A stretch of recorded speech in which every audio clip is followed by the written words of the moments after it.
معانا مواضيع كتير النهارده مهمة عايزين نتكلم فيها. أول موضوع معانا نادي الزمالك ونادي بيراميدز بيخططوا إن هم يأجلوا مباراة قدموا طلب تاني لنادي اتحاد الكورة يأجلوا مباراة نهائي كأس مصر بين الزمالك وبيراميدز يأجلوها لبعد فترة النادي الأهلي لفترة القيد.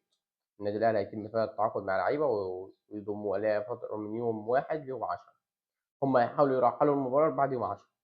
تمام، عشان ده كله عشان النادي الأهلي ما يستفادش بالصفقة، واتحاد الكرة على ما أعتقد لو قدموا له طلب هيوافق، إن عشان ما فيش أصلًا عقود رعاية ولا في إعلانات ولا في أي حاجة للمباراة، فاتحاد الكرة مش هيتضرر حاجة، فهيقول لك هُم الطرفين موافقين على كده، فهيوافق، وده أعتقد هو ده اللي هيحصل خلال الأيام الجاية. أتمنى إن ده ما يحصلش، إن إدارة النادي الأهلي يكون عندها خطة بديلة تحسبًا لكده، ووارد ده أي شيء ممكن بيراميدز والزمالك يتفقوا ويعملوا القرار ده في أي وقت. أي شيء وارد. أتمنى إن إدارة النادي الأهلي تاخد احتياطاتها في الموقف دوّة. رقم 2 اللي معانا النهارده، مباراة النادي الأهلي بكرة الودية هتبقى ضد فريق الشباب، فريق الشباب للنادي الأهلي. ما رضيوش يلعبوا ضد فرق في الدوري المصري اللي هو الدوري الممتاز أو دوري الدرجة تاني والكلام ده كله تحسبًا لإصابة أي لاعب.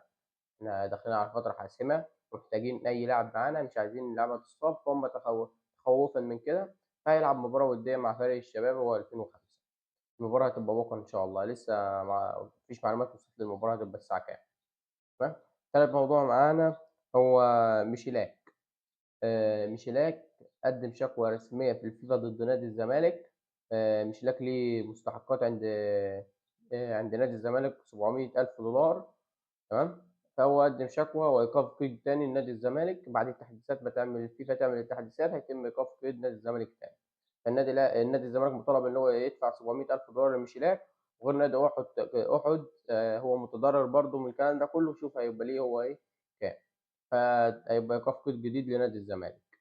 كل حلقة نطلع نتكلم عن إيقاف قيد نادي الزمالك. عاش أكبر قلعة رياضية. عندك خوسيه ريفيرو الموضوع الرابع معانا. خوسيه ريفيرو يطلب من محلل أداء فريق أورلاندو بايرتس اللي هو كان معاه بيدرب قبل كده في سرعة إنجاز اللي هو الملف مع نادي أورلاندو بايرتس. يعني شوف أنت كده إحنا عايزينك، شوف اخلص ولخّص نَفْسك عشان إحنا محتاجينك الفترة الجاية. فهو خوسيه ريفيرو طلب منه إن هو يسرع في أمور الفسخ التعاقد مع أورلاندو بايرتس لانتقال الجهاز الفني مع خوسيه ريفيرو في النادي الأهلي. تمام. فهو طلب منه كده. كان معروض على النادي الأهلي محمود فايز. تمام. اللي هو المصري. كان في يعني تحفُّظ كبير من الكابتن محمود الخطيب، اللي هو مش عايز يتعاقد معاه ومقلّق من كده.